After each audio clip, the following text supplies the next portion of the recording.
This is one of the blackberry bushes I planted last year. And I gotta tell you, I think we're gonna have some crazy amount of blackberries. And then this, I don't even know what to call this. A rogue blackberry branch grew under the trees, and I don't even know what to say. But it's a volunteer blackberry bush, and I think it might be a problem. We're gonna have to move it. And, by the way, right next to this blackberry bush that seems to be flourishing. I mean, we got some blackberry flowers on here.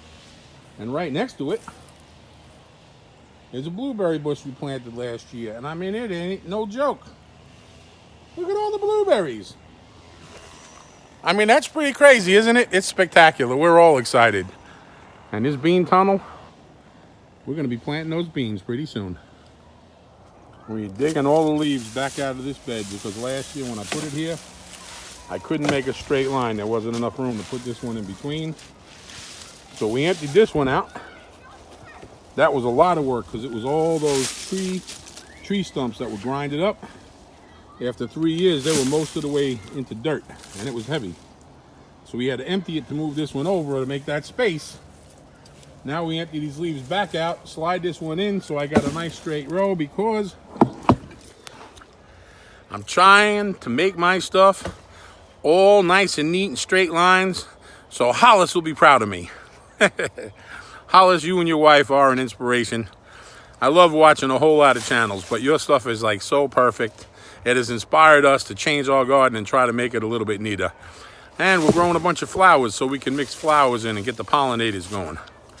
I'll tell you right now, I'm filling a bucket full of earthworms. Look at this. Here's another one. Yeah, that's got to be a good sign. We don't have to get worm castings. We're raising worms and they're making our own castings for free. Okay, I guess it's been a 2-hour project. But those 2 beds are finally lined up with the 3rd one. Now we got to fill them all up, and then we got to get all these beds right here ready for sweet potatoes and squash. They're all designated. But I just noticed we got grapes going. Our grapevines look like they're going to be loaded this year. And, you know, you learn something every year. This year, we'll be spraying some neem oil because that won't hurt us. But we're going to be putting out the beetle bags. And I don't really want to hurt anybody's feelings, but these beetles got to go. Because they will come and they will try to eat our grapevines like last year. And it's not going to happen. Oh, this little spider hanging out. This season, I think I've eaten more asparagus in the last 2.5 weeks than I've ever eaten in an entire year or maybe 2 years of my life. This is that asparagus that we were working on when we were processing a few cases. So I'm eating it outside while staring at our asparagus beds. There's one. I'm letting them grow out now. Even though they're really fat, I'm going to let them grow out. I ate a few today, but that's all asparagus. And by letting them grow out, then next year we'll have so much more healthy asparagus. And this is a new asparagus bed right here. So all those asparagus that we planted in pots about a month ago, they're going to be going in that bed and one of those other beds over there. Asparagus. Okay, we did mix all of our good compost in with some peat moss and a little bit of very heavy duty compost, you know, heavy duty nitrogen. Mixed it all together. That's what those buckets are. These buckets, right now we're filling them up with these roots that were 3 years ago grinded down into mulch. So it's all organic, and now it's pretty much black gold, but very thick. So we're going ahead and we're going to finish taking a bunch more buckets of this out. We're going to fill this in with those leaves out of our compost pile that are not ready. And after we put in about 1.5 feet, 2 feet of that, we're going to put this dirt back on top. And then we're going to put those other buckets of the really good compost and our regular dirt that's nice. It's got all kinds of worms, all kinds of bacteria, everything we need in it. And then, with a flashlight, our sweet potato slips are going in this bed.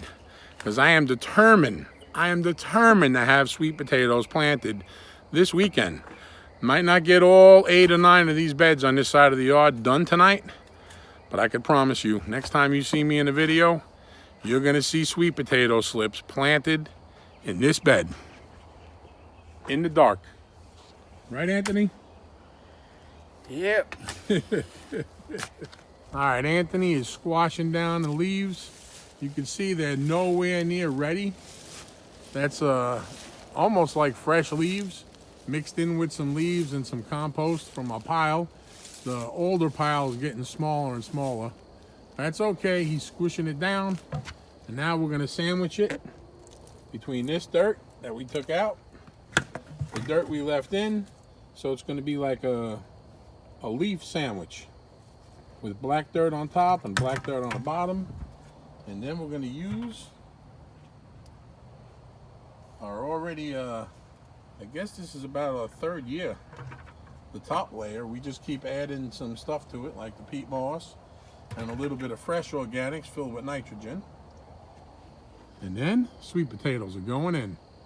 Oh, I forgot we got a floodlight, so that's helping us out a lot. I know I said I was gonna give you the next video with the sweet potatoes, but I squeaked one more in between, but guess what? The sweet potatoes are in. And last year when we were harvesting the sweet potatoes and I was digging, I realized I didn't put enough plants because there was a lot of wasted space in the bed.